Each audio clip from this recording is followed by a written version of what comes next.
Hello मित्रों, ये 2025 का यूपी पीसीएस का पेपर है जो मैं आपके साथ डिस्कस करने वाला हूँ। इसकी जो पॉलिटी की जो थीम्स आई हैं इस 2025 में, मैं आपको उसको वो थीम्स डिस्कस करूँगा और इन थीम्स से आप 2026 जो कि दिसंबर में होने वाला है प्रीलिम्स, उसके लिए आप प्रिपेयर करना यूपी पीसीएस के लिए। मित्रों, जो पहला हमारी थीम है वो क्रोनोलॉजी ऑफ इवेंट है। इसमें Poona pact, Gandhi Irwin pact, civil disobedience movement से क्वेश्चंस इस बार आया था। अब बाकी इवेंट भी इसी अकॉर्डिंग प्रिपेयर करें कि उनकी क्रोनोलॉजी पूछी जा सकती है। इंटरनेशनल इंस्टीट्यूशन में इस बार आईएमएफ और वर्ल्ड बैंक पूछा गया है। आप डब्ल्यूटीओ और यूएन जैसी ऑर्गेनाइजेशंस भी आप प्रिपेयर कर सकते हो। उसमें खासकर आप ईयर, हेडक्वार्टर और इम्पोर्टेंट फंक्शन जरूर प्रिपेयर कर लेना।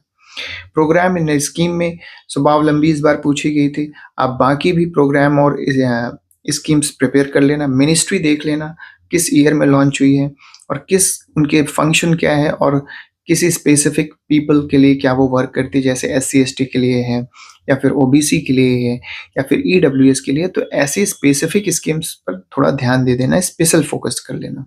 सस्टेनेबल डेवलपमेंट 100% क्वेश्चन आ ही जाता है कहीं ना कहीं। इस बार जो क्वेश्चन आया था वो गोल 1, 3, 4 एंड 6 से, जिसमें मैचिंग करना था और एक स्पेशल आया था जो सब्जेक्टिव था। तो 2 क्वेश्चन आए थे। शेड्यूल है, शेड्यूल में 7, 8, 9, 10 इस बार आया था, वो भी मैचिंग में आया था। और शेड्यूल 8 जो कि लैंग्वेज से रिलेटेड है, उसमें भी क्वेश्चन आया था एक अलग से। इस बार ये पूछा था कि कौन सी लैंग्वेज इसमें से शेड्यूल 8 में होती है। तो शेड्यूल आप खासकर प्रिपेयर कर लें और जो बार बार रिपीटेड शेड्यूल्स हैं जैसे शेड्यूल 8 ही है, इनको तो आप स्पेशली प्रिपेयर करके रखें।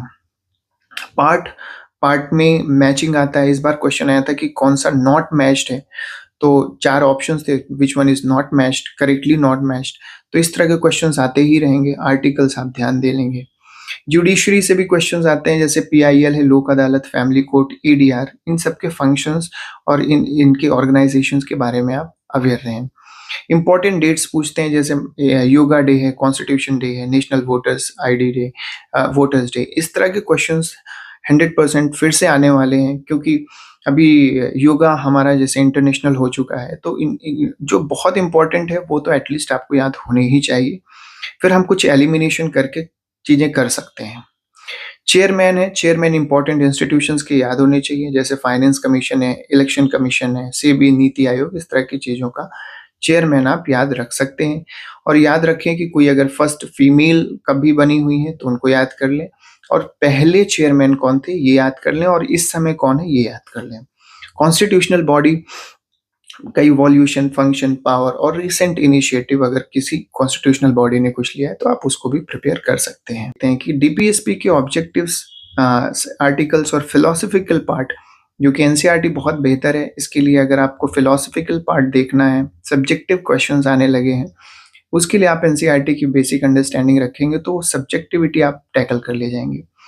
फंडामेंटल राइट्स में ऐसे ही है, ऑब्जेक्टिव्स देखना है, आर्टिकल्स देखना है, फिलोसफिकल पार्ट उसका देखना है, क्योंकि अब डायरेक्ट आर्टिकल्स नहीं आ रहे। साथ में साथ यहाँ पर आप लिमिटेशंस भी देख लेना। कोई भी आर्टिकल एब्सोल्यूट होता नहीं है, 2-4 छोड़ करके, जैसे 17 एब्सोल्यूट है अनटचेबिलिटी से रिलेटेड। बाकी सब जगह कुछ ना कुछ लिमिटेशंस, तो आज आप उन एक्सेप्शंस को भी याद रखेंगे तो बेटर रहेगा। प्रीएम्बल क्वेश्चंस इस बार भी आया है, हर साल आता है कुछ ना कुछ। तो इन 3 पार्ट्स में DPSP, फंडामेंटल राइट और प्रीएम्बल, यहाँ से आपको 2-3 क्वेश्चन मिलने वाले हैं। इसको अच्छे से हमको प्रिपेयर कर ही लेना चाहिए। इंपॉर्टेंट आर्टिकल्स आते हैं, जैसे आर्टिकल इस बार 109 आया जो कि ज्वाइंट सिटिंग्स है। तो इस तरह से आप बेयर एक्ट जब प्रेफर करेंगे रेगुलरली तो उसमें बहुत से आर्टिकल आपको ऑटोमेटिकली लर्न हो जाएंगे, वहां से आपका काम हो जाएगा। President, vice president, governor, speaker and chairman. अब प्रेसिडेंट में इस बार क्रोनोलॉजी पूछा था कि कौन से प्रेसिडेंट कब बने हुए हैं, उस बेसिस पे आप क्रोनोलॉजी की बना उसको सेट कीजिए। तो अब ये एक्सपेक्टेड नहीं था, पर फिर भी PCS का पेपर है तो ऐसी चीजें हम एक्सपेक्ट कर सकते हैं कि इस तरह की चीजें वो पूछ लेते हैं। स्पीकर में पूछा था कि 11th, 12th, 14th और 17th स्पीकर कौन है। तो इंडिविजुअल के नेम भी बहुत इंपॉर्टेंट हो जाते हैं अगर आप PCS लेवल पे प्रिपरेशन करते हैं तो। कमिटी है, जहाँ पर रिलेटेड टू कौन सी कमिटी, उसका क्या फंक्शन है, उसके चेयरमैन कौन थे, और क्रोनोलॉजी यहाँ पर भी इंपॉर्टेंट है। पूछी गई है। इस बार के पेपर से मैंने ये बनाया हुआ है, तो जो-जो पूछा गया उसी को मैंने उठाया हुआ है। कमीशन में फैज़ल अली इस बार पूछा गया था और फैज़ल अली कमीशन का मेंबर्स कौन-कौन से थे, ये पूछा गया था।